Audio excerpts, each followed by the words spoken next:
Room to Roam, Chapter 3, Finland.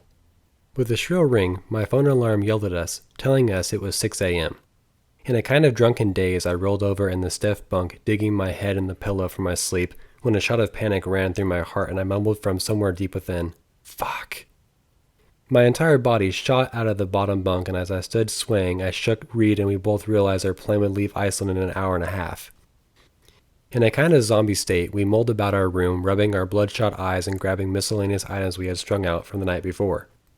Each passing second shivered with anxiety as our brains became ever more aware of the predicament we had put ourselves in.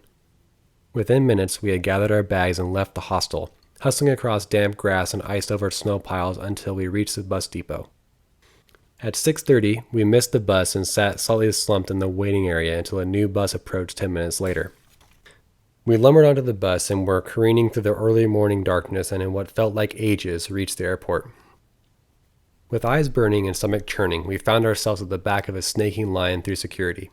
Panicked, my bloodshot eyes scanned the area for a solution. There was no way we would make the flight if I had to check my gigantic bag. It was a fact. Then, on the wall next to the start of the security line, I saw a sign which read something like, "Oversized luggage." Since my pack was as big as I reasoned through my alcohol-soaked brain that the sign must apply to my bag and my predicament.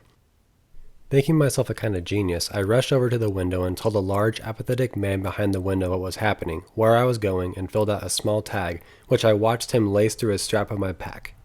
The gigantic backpack was fed through a conveyor belt into the room which housed the oversized luggage and Reed, who by that point looked worse than I'd ever seen him, and I rushed to security. By some miracle, we made it through the other side and were sitting at our terminal gate minutes before our flight was to depart. We boarded our flight to Helsinki and sat in our seats both feeling like death. The kind of feeling every adult has had when the body just wants, or needs, to sleep, to rest, to do something that doesn't include think or act in any way.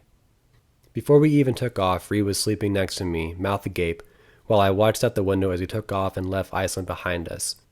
I watched as a small portion of Iceland we had conquered slipped away into the clouds.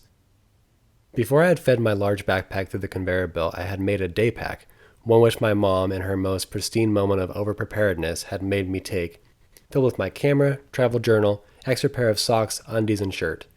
As we flew higher and farther away from the first country of my European backpacking expedition, I rested my head against the window.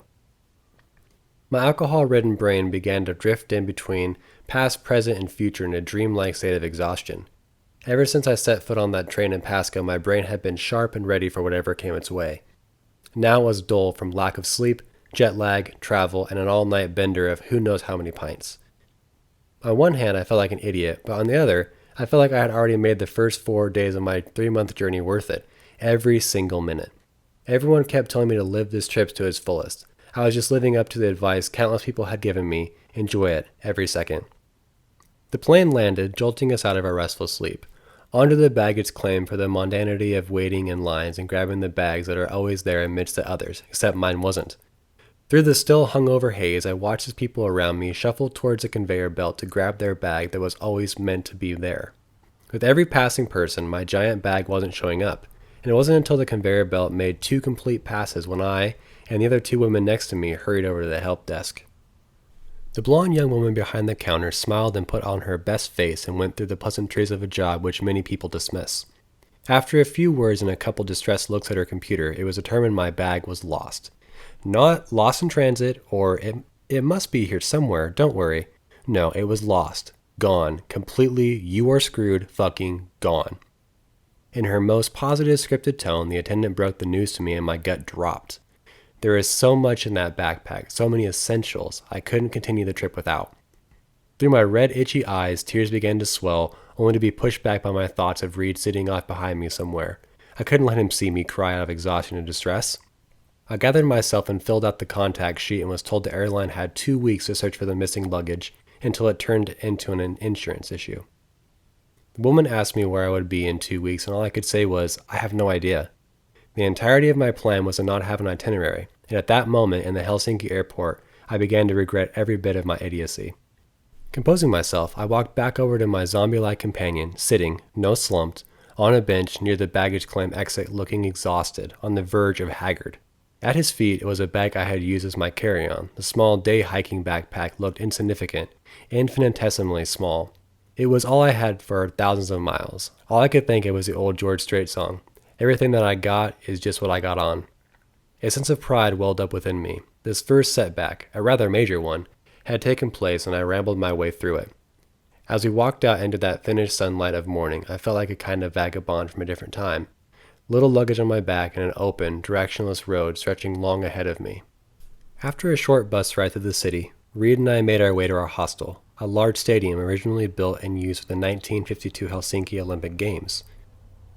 The outside was so impressive in its scale and history, but once we entered the illusion faltered and we were met with a run-down ruin of a bygone glory days. Our room was an open square with bunk beds lining the walls, and large hairy men with harsh-sounding accents turning about in various states of dress, hacking and spitting from all around. Exhausted from the night before and thankful to have a place to stay, we secured our bags, mine much easier now that it was a fraction of the weight and size, and were back into the sunshine and fresh air. Helsinki felt much more open than Reykjavik, and the buildings had a kind of Russian feel to them, with the way the roofs were shaped and the amount of no-nonsense straight lines fitted into the architecture.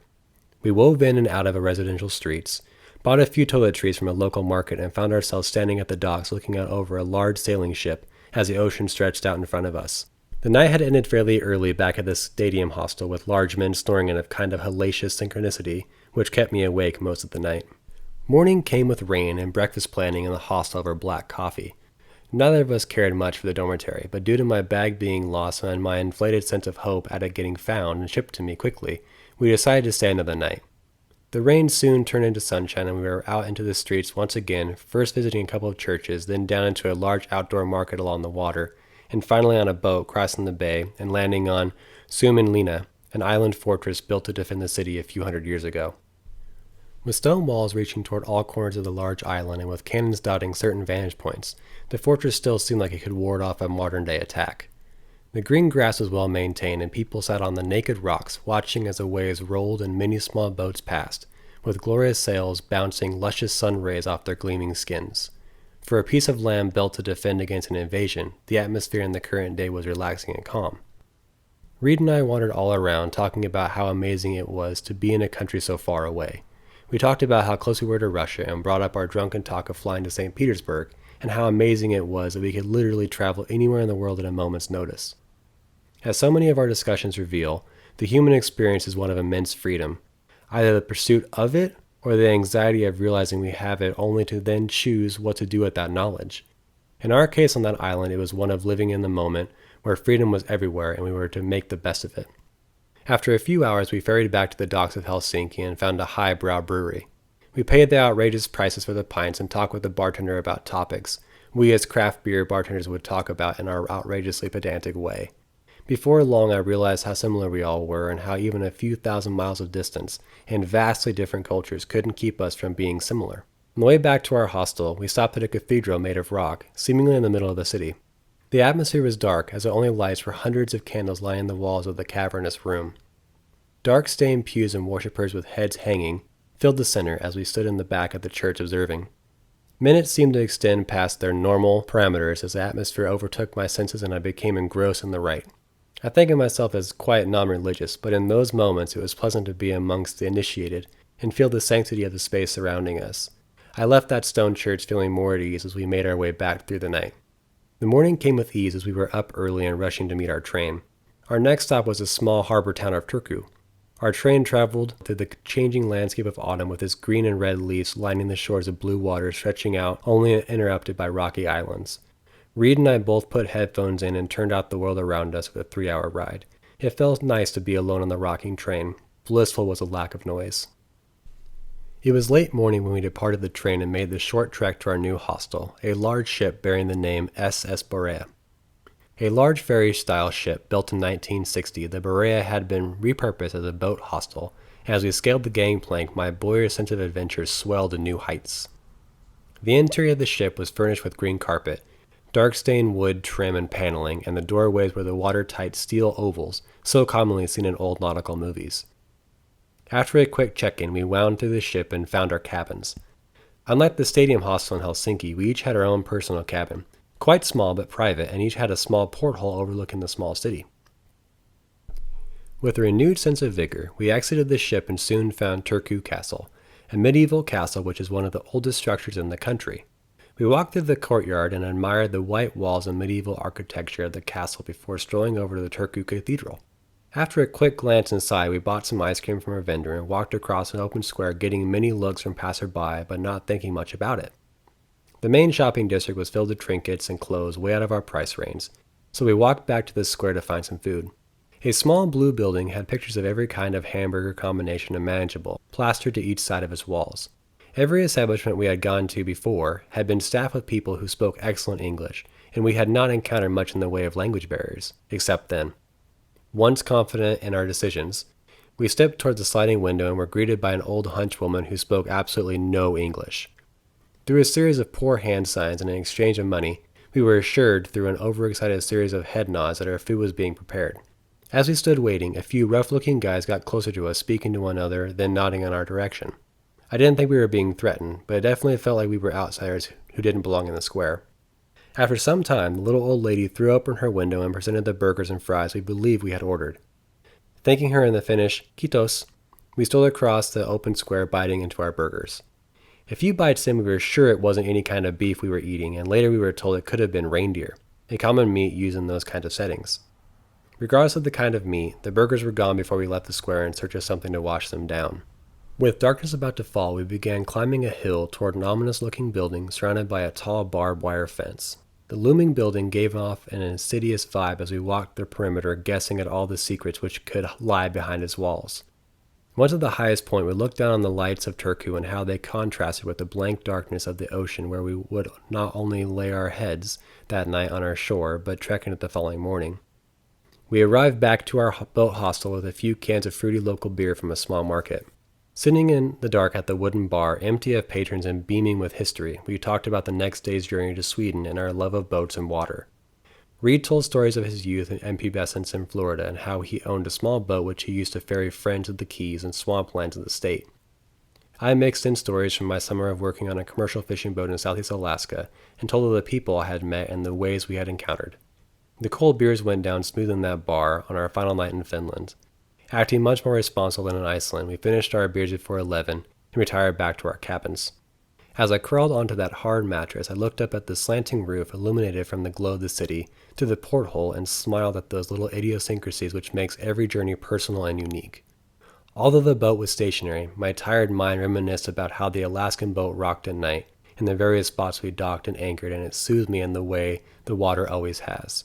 Reed and I met for breakfast the next morning in the ship's dining hall, preparing ourselves for the voyage ahead. We walked through the heavy rain and dark clouds of the main shipping harbor of Turku, where our modern-day ferry was tethered waiting to undertake the long voyage across open waters to Sweden.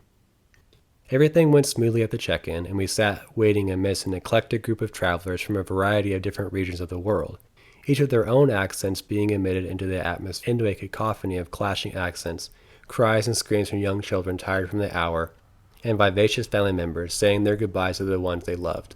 Boarding was quick, and before long the giant red ship broke away from the harbor and we were steaming out, starting the 11-hour voyage across. As was our custom, we quickly set out to explore our surroundings, with the obvious first stop being the highest point possible.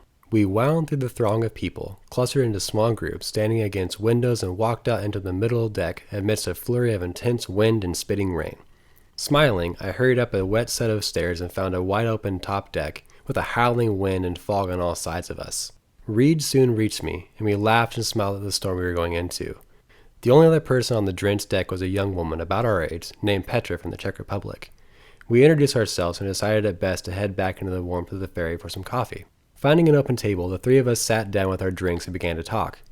Petra was in her late 20s with short brown hair and a cute face with eyes which showed kindness but also intensity. She had been traveling by herself up from her small town in the Czech Republic, visiting both Poland and Estonia, ferried across to Helsinki, and got into Turku just in time to catch the ferry to Stockholm, where she was planning to spend a few days before catching a flight back home. Reed and I told her about our trip so far and what we had tentatively planned over the next few days. It was amazing how easy she was to talk to. Within minutes, it had seemed like I had known her for years. We talked about our interests and where we came from, compared our upbringings and how we saw the future. For a few hours, the three of us talked and walked around the large ferry, admiring its bars, slot machines, food courts, and numerous areas to buy random things. At one point in the journey, the ship began to rock with such an intensity that people had to sit down on the floor in order to regain their composure, while the food court had to close due to soups and other foodstuffs spilling out of their containers. Amidst the chaos, the fisherman in me took over and I rushed to the top deck and was met by a howling wind and pouring rain. With a maniacal smile on my face, I struggled to the sternmost rail of the struggling behemoth and stretched my arms and legs wide, yelling into the storm. With my long hair and flannel shirt flapping in the wind, I closed my eyes and felt an all-encompassing sense of awe come over me. It was at that point I realized where exactly I was. I was in the moment. I was truly present, soaking up every second as it passed, not thinking about how I had gotten there or where I was going afterwards. I was the only person on the planet, and all that mattered were those glistening moments stretching out into infinity. I felt all-powerful, not only for those moments, but more broadly, because I was doing exactly what I was supposed to do in my life at exactly the right time. Many seconds passed as the ship rocked back and forth, my muscles reverting back to what they had learned on a much smaller boat in waters as rough as this in a place, many thousands of miles away. I opened my eyes, which were beaming out into that foggy abyss, and I walked back to my two cold friends watching me with their intense eyes. We descended back into the ferry, and after another hour, Petra wanted to spend the rest of the voyage alone. Contact information was exchanged, and a few last words of thanks were spoken, and I watched her walk to a table facing the water and pull out a book. It is always amazing meeting people that are truly independent and are as happy in their heads as they are amongst a group of people. Reed and I bought a few refreshments from a market brave enough to be open during those times of turbulent seas, and we retired to a table at the bow of the ferry in a room designed for entertainment. Reed spent the remaining hours with his nose in a book written by Snorri Sturluson about Icelandic life many hundreds of years ago, while I jotted notes from our experiences so far with the hopes of putting them to use someday. With an announcement over the intercom, we were entering the final leg of the voyage. We went back up to the top deck and watched as many small islands poke their way through a diminishing fog. Some islands had a lone cabin built on them, while others had houses with neighboring windmills, while still others had houses with saunas and a dock with a small boat attached. The islands began to come with trees, and soon we were met with the sun setting and the city of Stockholm coming into view. As our giant ferry slowly made its way toward its docking station, Reed and I leaned against the railing and took it all in. The city was beautiful from the top deck of a ship many stories high. The ferry came to a shuddering halt as we bumped into the dock. With the excitement of a new country, we descended into the ferry and joined the masses of voyagers awaiting to be released upon the new city, the city of Stockholm. End of chapter.